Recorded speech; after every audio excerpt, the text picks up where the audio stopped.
What up, y'all? I'm back with another video. This morning I wanted to talk to you about what is the narcissist thinking. A lot of times we talk about how we understand some things about them, but we also know they lie a lot.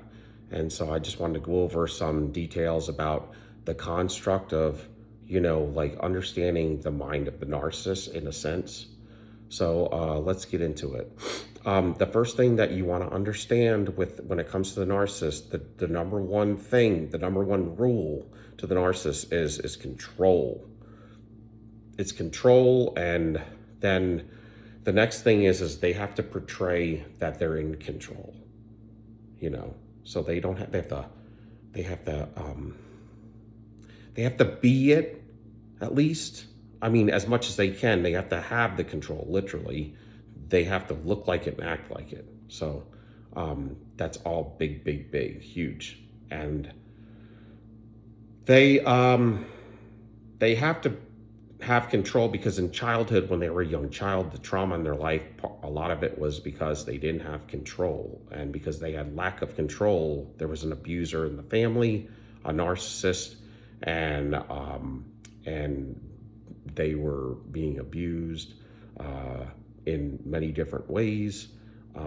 Maybe it doesn't have to be physically. There's several types of abuse, but it caused trauma in their life, and it was because they didn't have control.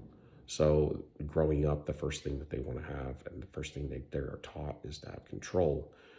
The next thing is the narcissists also, when they were in the abuse and the trauma and lack of control, them acting as themselves didn't work, and that's where the mask started. At the ages of 3, 4, 5, in the early childhood. I'm not a professional, so I'm just going to throw that out there. But I have a lot of experience in this. They will start to wear a mask, or they start to emulate their narcissist hierarchy family member that has been performing the abuse. So if they emulate them, then they are now being mentored in like a mentorship. But the empath goes the different route in the abuse, because we grew up in the same homes. In the abuse, the empath, the empathic individual, the black sheep or the scapegoat, they instead of growing up having to have the control aspect of it, like this strong-armed dictator, we kind of avoided it by pleasing the narcissist, by making sure that they were well taken care of, and that we would avoid abuse that way. And so our constructs went like completely different sides of the spectrum. And thank God for that. But so that's kind of where that started. And it also caused, we both had dealt with abandonment issues. But in the case of the narcissist, they don't have the ability to love, because when they went on and followed the construct of their narcissist hierarchy, the narcissist didn't love either. And so love is a taught aspect of reality. I mean, psychology of the spirit, I guess. That's what they say. I didn't know that till recently. But, and so the narcissist doesn't love, that's why they lack empathy, but that's also why they cannot pair bond, meaning have a relationship that's cohesive with somebody. So they can't, that's why they can be with somebody for 10 years, 20 years, or 1 year, or 6 months, whatever, and then break up with them and be with somebody else the same day. I mean, that's called monkey branching anyway. There was somebody in the background, but they don't feel it. Because without the love and the empathy is the conscience. The conscience goes along with that. I don't think a lot of people talk about that and put them together, but most people, I guess, maybe know this, but I think it's good to say that with the lack of empathy, they have lack of conscience. And they can do things, and that's why they also have, the next thing is out of sight, out of mind. If you're out of their sight, you're out of their mind. And that's why they can cheat. So they cannot pair bond in a cohesive relationship, but they also cannot break up, detach, because that causes the abandonment issues to rise. And because they don't deal with any issues and heal, they're always constantly pushing. That I always say the trash can's filling up and they keep pressing it back down. And as they get older, see, they can handle this in their 20s. The trash is they're pushing it back down, but it can't go any lower than here now. It's packed all the way down. In their 30s, it's up here and they can't pack it down. In their 40s, it's coming out of their mouth. It's in their face. It's overflowing now, because now it's getting to the point where the trash is getting full and you're not healing, you're not dealing with it, and it's stacking up more and more on top of each other and compounding. And that's how they get increasingly more evil, to where the empath and humanity, we deal with things. We, like I said, a lot of us do have childhood injuries and childhood issues that we didn't sometimes know about under the surface, and some we did. But that's why the narcissist came to us to some degree, partially because we had some childhood injuries, and they were able to see them and manipulate them for their own use and their own benefit. But we also have grown up in the family, and because we did things like people pleasing and stuff for the head narcissist, they know that they can get that same supply for them because they're a narcissist. And we were trained and groomed this way, so they can see it a mile away. So we're not in the business, once you heal, of people pleasing or fixing somebody and being codependent. We're in the business of being independent, taking people. What you see is what you get, and if you don't like that, you have to leave the relationship right away, because you got to expect that they're never going to change and that you're not going to fix them. So if you don't like what you have today, then you're not going to like it tomorrow. And if you think you can fix it, you won't. You don't fix people. People don't change a whole lot, generally speaking, in this narcissistic category. We can heal and change and upgrade. They cannot. They actually increasingly downgrade as their life and they get older, because the only thing that they have to stand on is looks. Everything else that's it. Looks is at the surface, and the devils inside them give them types of seduction. And so to keep in mind that, they steal traits from people, and so when they steal traits and character traits from people, they say it's like a broken mirror, and they're taking a piece of this person's mirror and making it theirs, taking this piece of somebody else's mirror and making it theirs. They may like the way, the way you handle business. So they take that, they learn that style and they take it as their own. They might like the way this person walks, their strut, so they copy it, emulate it, and become that. And so this also helps with seduction when it's operating correctly. If they got like 100 people's good traits added to them, it's like that's powerful. It's deceptive and manipulative, and it's fake because it's a mask of the whole body. It's all a lie. Everything about them is a lie. It's been fabricated.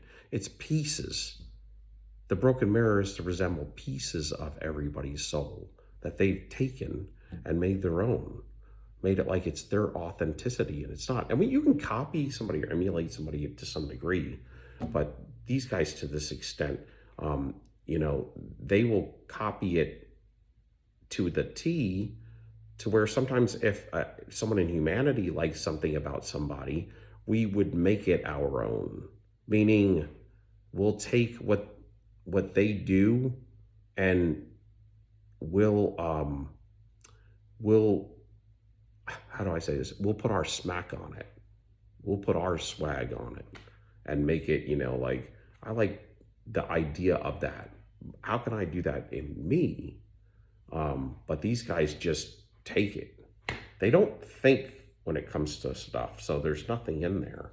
So they just have looks. But generally speaking, you're dealing with Control and then abandonment. So they can't detach. So they can't be in a relationship, but they can't detach as well because that's abandonment. But that's why they can't pair bond, but they also call it their ties, their cords, their soul ties. And that's what's connected to you energetically. So if you want them to get their karma or reap what they sow, you have to cut the cords, the energetic cords, the soul ties. That's why also going no contact is once they see you, out of sight, out of mind. So they could cheat on you like that and they have no conscience. Without love, no conscience. Those two go together. And I don't think a lot of people talk on that. But love, without love, is no conscience. So they can do things and then after not even feel bad about it. But it is in the body and on the body because it's naturally God makes them walk away and around with their stress and their sin that they have put on people. There's rules to the world system, whether they feel it in their how they process it, but they don't feel it like we feel it. So that's why they have to project it because if they can't process it, it's got to go somewhere. It's energy. Energy has to go somewhere. Energy like that. It's there's laws to this. There's laws to the foundations of the world. So one of them is you got to deal with the stuff that you do to people. So they project it onto us, to empaths. And that's why there's reactionary abuse, where we were taught in childhood to be reactionary with the head narcissist because they were getting supply off us. So now the narcissist in your life, in either a spouse or a love relationship partner, they are projecting it onto you now. That's why you got to learn to get away from the things that you learned in childhood from the head narcissist. And that's why when you're wondering why the narcissists keep coming to you, it's because they're seeing these traits that will soothe them because they can't self-soothe. So they're doing it through you. They project on you. That's why they can go out there and they don't they're like they everybody loves them sometimes because they just threw all their crap on you. They just basically went to church and it's like you are the Holy Ghost. I'm just saying like this not I'm not to be funny, but I'm saying like you took all their sin and you gave them, you know, basically your good soul energy they took. So when you don't react and you respond, that keeps your energy close to your frame, meaning your bones, right? And you want to stay close to your frame because people will abuse you. When you get reactionary, you open yourself up. It's like a clam opening up when you get reactionary. So be aware of that because they love people that open up like a clam and get reactive and get pissed off. But when you wake up to narcissism, you kind of just learn to respond like, whatever, man, you know? It's normally when you'd be like, mother fire, you know, like yelling and screaming, maybe because they have hurt you so bad. Now you're just like, whatever, man. Whatever, you're ridiculous. So that's kind of is when you're out of sight, you're out of their mind. But when you get trigger them to hoover you is when they see you, or if you keep calling them, or if you keep texting them, or hitting them up, or if you keep, you know, that's why you want to go no contact. So if you're out of sight, you're out of their mind, unless you pop up in their head then, or somebody brings you up, or you know, or they see you. But you don't want to add to the hoovering triggers. Because you're healing. So a lot of them between the lesser and the greater narcissist, the lesser narcissist, a lot of times they are working at an instinct and not knowing what they are. To where when you get into a higher mid-level, mid-range, and then the greater and the ultra narcissist, they know that they're narcissists. So they were able to, they all run instinctively moment to moment. But they, but if you are a greater narcissist, you're going to able to manipulate those instincts and, you know, prepare or kind of like be more calculated. And sometimes you can even be a narcissist could be, in some ways, don't get this wrong, they could be a little bit more genuine when they want to. But again, that would be a manipulative tactic. You know, you want to come off as genuine as you can. So anyway, they're also hoarders of people supply because they always are afraid they're going to run out, and people is their drug, one of their drugs. Um, they're addicted to people supply for their validation, and that's what makes them. That's what gives them everything. It gives them their class, and when they're pumped up on supply from people, they that's when they are operating fully and in a pompous attitude. They're like, even if they're covert, they're going to be like overt. And so they say that they take aspects and character aspects from people, their traits, and they steal them, use them for themselves. So if they like the way you move in business, they're going to watch you and they're going to copy you and emulate this to a T, just like you did. If they like your swagger, they're going to copy it to a T. So they say it's like picking up broken pieces of a mirror, making them their own. I like the way you walk, so I put that on that part of your mirror. And then I grab a piece of this person's mirror and I put it on me. And, I like the way, they have persuasiveness, whatever. And so when they're low on supply, those traits that they stole, they're just not, they don't work cohesively. They're just all, it's like the mirror is cracked up on the ground and you're seeing them for who they are.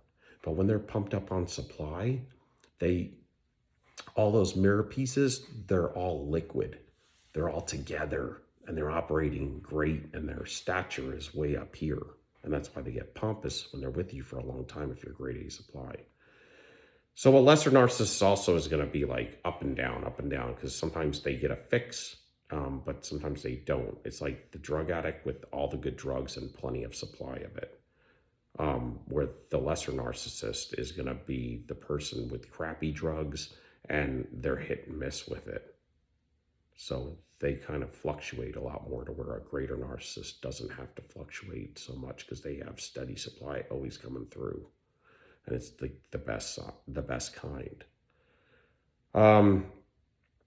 That's why if you're grade A and they lose other sources of supply because the mirror pieces are falling to the ground and people are seeing through them for who they are because they can't mask up. And so then they can go into a state of collapse. But yeah, they're hoarders of everything supply also because they grew up with an abandonment issues and they grew up like with that they have to with the abandonment comes like hoarding a lot of times. And I think with hoarding you could also put jealousy. I feel like when there's hoarding going on, you're jealous if somebody has something and you don't.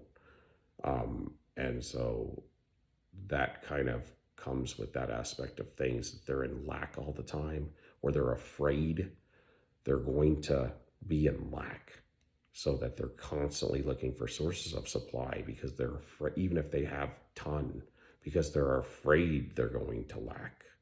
And so that's kind of a construct also. If you don't know the Lord, you kind of are going to walk in that construct as a sinner, we're all sinners and we all fall short. So they're very codependent. So they need to, their sources of supply, they have to rely on them all the time. They cannot be alone. They emotionally are they're very emotionally deregulated. And so that's why they are always flipping out and doing stuff, but they regulate their emotions through you, is what I was just kind of going over earlier. So that's why they project onto you, and that's why all their sources of supply, they want to knock them to the ground, and they want them to, when they look at them, they want them to be below them. They want them to be depressed, not happy, and not fruitful in their life. And if you become happy or fruitful in your life or start a new relationship, they're going to come re-hoover you and knock you back down because you're regulating them. That's why they stalk you, even if they don't want to be with you, because they want to make sure that you're below them, because that regulates them. It makes them feel like, wow, my life's pretty good because and it gives them the control. So they regulate themselves through former sources of supply that they've destroyed and through current sources of supply that they have now. And they always have to be below them or they will come back, whoever you, and destroy you. That's why if you recover and you heal and you smile and you start a new relationship and you take your land back, then they are destroyed for life, man. And if you were the best source of supply they ever had and they can't get better, greater than that, they're going to be continually stuck for the rest of their life and wanting you. But you got to understand, you're always going to leave the narcissist with them wanting you. That's how the construct ends. So you have to get over the fact that they want you, but you cannot take them back for life because they're opposite of us. So when we want them, they don't want us. When we don't want them, they have to have you. So that's why the Satan model is always the opposite of God. And that's why humanity that operates correctly is going to be at a whole different spectrum from the model of the narcissist, because we would reflect more of God's nature, and they reflect more of Satan's nature inherently. So out of sight, out of mind, that's why they can cheat on you. They do not have love. They do not have conscience with that. So they can cheat on you and they can do it very impulsively. They also, because if they're the lesser narcissist is running in a state of instincts with not conscious of and aware of who they are or what they are doing, that they are narcissists or whatever.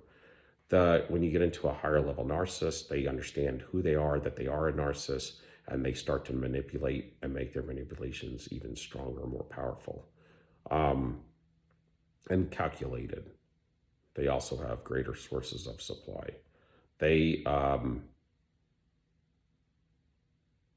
very lazy because a lot of their time is focused on sources of new supply or the current supply. So their whole life is around, outside of work, is around just manipulating their sources of supply or getting new supply. That's why they can't do anything, even if they're married or have kids, because they don't give a shit about what they have now. They give a shit about what they can get potentially in supply. And it's kind of funny because they look at us like pieces of equipment. And a lot of people say that a lot. Oh, you're just like a refrigerator or whatever. And that's fine. But you know what? Really, at the end of the day, they're the ones that look like a piece of equipment, because if you're just like good in looks and there's nothing underneath here, I mean, that's it. There's nothing. What you see is the refrigerator. At least we have creativity and, we have emotions and things. They have nothing outside of their looks. And that's the other thing about looks. As they get older, that's all they have is looks, and they got to keep the mask as squeaky clean as they can and reliable. The mask has to be reliable. They're never reliable, but as they get older, if all they have is looks, and your looks are getting worse, then you have nothing, right? So that's why they get more and more evil. Also, they don't deal with their issues, so they keep compressing them down like trash in a compactor. Just push it down. That's their answer. Instead of healing and getting it out. That's why, they project, because it's got to come at them. When they treat people bad or they have issues from childhood they don't deal with, they're there. But they don't feel it like they feel it, but they throw it on someone. It's almost like that's how they get forgiveness of sins, kind of like that's how I feel. I mean, it's like when you go to church and you would be in the spirit, or worship gives you, relief, and or yoga or whatever, meditation gives you relief, exercise gives you relief. Well, for them, their relief is just throwing it on somebody. That's why they have to have an in-house empath that's reactionary, because they get you to open up like a clam when you're reactionary. It's like you're emotional. So when you get emotional, you were taught from the narcissist that you grew up with to be emotionally react. because you were their supply. Now the narcissist is coming to you because you're their supply, and they see these traits in you. That's why when you heal, you're gotta get rid of the traits from early childhood that you learned. No people pleasing. You take what you get. If you don't like it, then leave it, because it's not going to change. And we're not into the business of fixing people. We're not into people pleasing, and people don't change much when it comes to the narcissist. We can heal and change, but they don't. And so they keep pushing it down. In the 20s, their narcissism is well maintained because their trash pushing it down is right here. In their 30s, it's right here, and they're pushing it down. In their 40s, it's right here, and they're pushing it down, but it's coming out of their mouth all over the place. It's just overflowing, and they can't stop it anymore. And it's like their mask is falling off all the time. They don't even want to wear the damn thing because they don't have any energy to do all this anymore. And then their looks are gone. So that's why, like, they get more and more evil and just blunt with it. But I'm going to wrap this up here. If they could tell you what they're really thinking is to leave them, because they are abusing you. They do know that. And you should too when you think about it. But even, and the other thing is, even in the love bomb phase, when they think they're not manipulating you and they really believe what they're doing, that you're going to be their savior, they still are manipulating, because instinctively they're manipulating. So it's like, even if they didn't want to manipulate, they're instinctively doing it, regardless. So, well, I hope that helps somebody out there. Give me a like, a subscription, a thumbs up. I love y'all. Soldier up, stand tall. Peace out. Love y'all.